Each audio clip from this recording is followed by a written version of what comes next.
Mr. President. Magandang umaga po sa iyong Sal. Kasama ko si Hana, ang aking co-anchor. Hana Jane. Magandang umaga sa iyo. Kapatid do ito ni Nelia Sancho, yung ating Queen of the Pacific. Anyway, kumusta dating kayo? Pangulong Duterte, kayo ngayon ay binubugbog sa Quad Committee ng mga resource persons na napipilitan yata magsinungaling ng gusto. Kayo daw, iimbitahan daw ho kayo ng Quad Committee. Ano ho ba ang posisyon nyo rito? Kayo ba dadalo? Anytime po. Nakatanggap na po ba kayo ng imbitasyon? Wala pa. But I would be happy to appear in both the upper and the lower house of Congress. Without preempting the questions to be asked by the Quad Committee, assuming that you receive the invitation, assuming further that you attend, ano po bang masasabi nyo sa mga nababasa natin sa pahayagan patungkol sa inyo, patungkol sa war on drugs, patungkol sa mga di umanong kaalyado nyo na bumabaliktad? Ano po bang masasabi nyo ron? Well, let us begin by saying that that is really what is life is all about. Temporary alliances, friendships that are fragile, friendships founded on shaky grounds, but yung friendships that are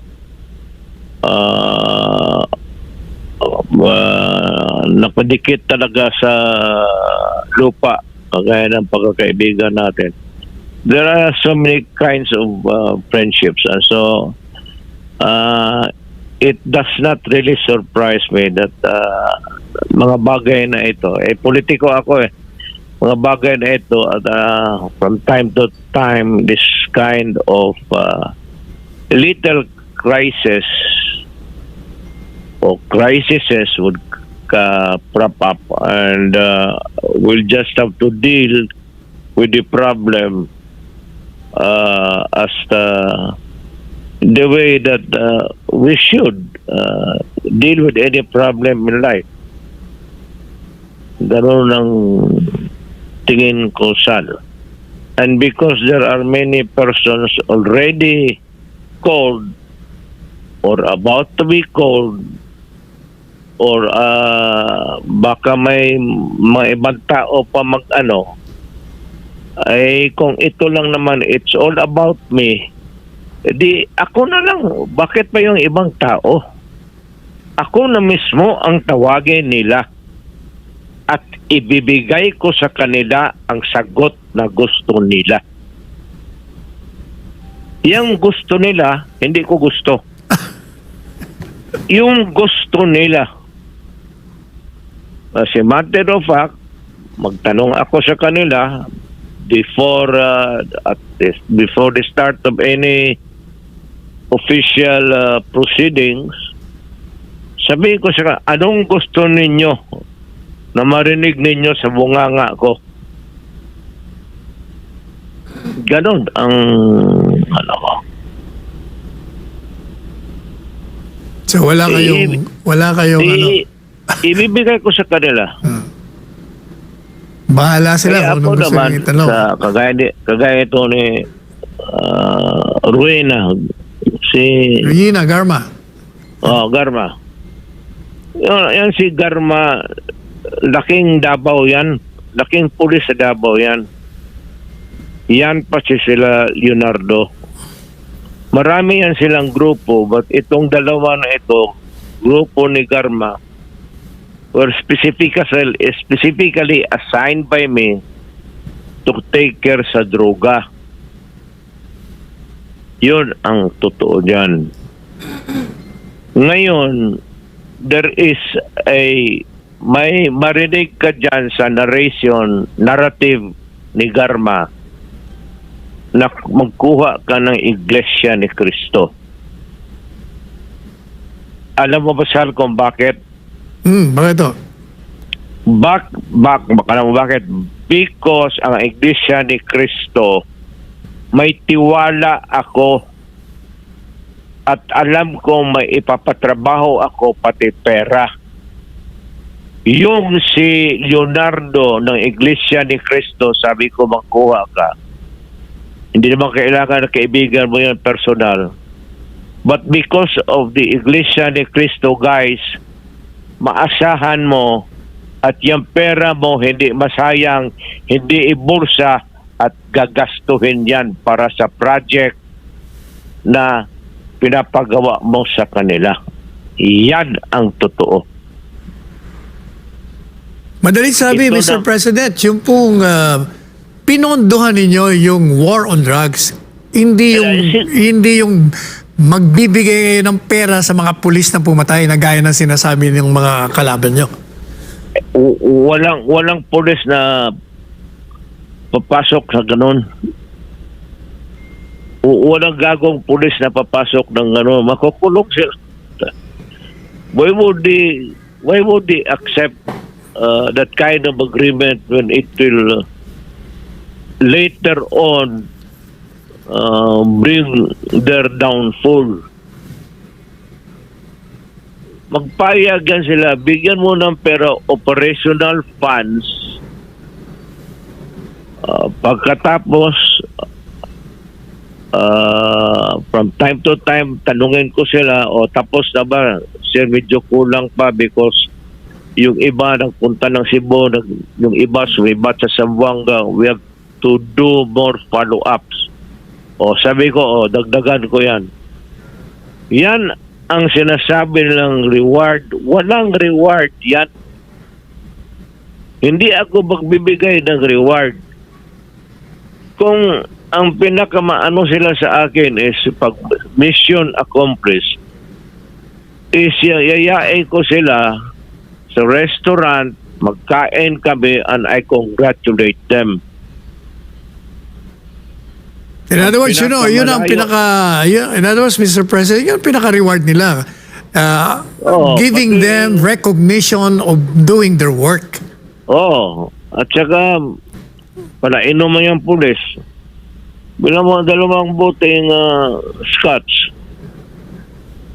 Kaya yung nakikita natin sa, iba pumunta ka man ng doon kay sa sa bar ni Bong. Yun mga pulis na yun man yan sila. Yung magpunta doon na 4-5 yun yan sila na maripartida ko sa kanila. Hindi yan ang tatanggap ng pera na hiya. Yan lang sabi ko, sige, kapon kayo doon. Inuman tayo. Now, dating Presidente Duterte, meron nung lumabas ngayon sa social media. Inilalabas nila yung sinabi ninyo, siguro mga ilang linggo pa lang kayo na naging presidente o ilang buwan pa lang, kung saan kino-quote kayo. Ang sabi niya ron, bibigyan nyo ng 3 milyon ang sino mang makahuli o makapatay sa mga drug lords. No. Kino-quote, ano bang, yun ang ginagamit nila na nagpapatunay, kita mo, umaalok siya ng 3 milyon para makahuli o ang sabi ko naman, sabi ko, alok yun siguro sa mga tao, hindi sa mga pulis, kasi yung pulis trabaho nila yun Kung baga, magbigay ka ng impormasyon sa mga yan. Ito, binibigyan ko sila ng operational funds. Pero ito talaga ang order ko sa kanila. Nagtuturo ako ng criminal law, pati criminal procedure sa Police Academy dito. Go out and hunt for them. This is a recorded history na ito, pabalik-balik na ito. You can, as a matter of fact, you can replay it and replay it again. Fixture na ito. Hanapin mo at arestuhin ninyo kung saan ninyo. Bring them to me. Pero pagka lumaban at nakita ninyo na ang sarili niyong buhay ay mapalagay sa alanganin, patayin ninyo kasi ayaw kong makita ang pulis ko na ang mamatay kaysa kriminal. Yan talaga ang order ko. Baski sa Maynila ako mag-lecture noon o dito. Baski saan, ganon talaga. Patayan talaga yan. Yan ang order ko. Pag lumaban at alanganin ang buhay mo, patayin mo na. Yun.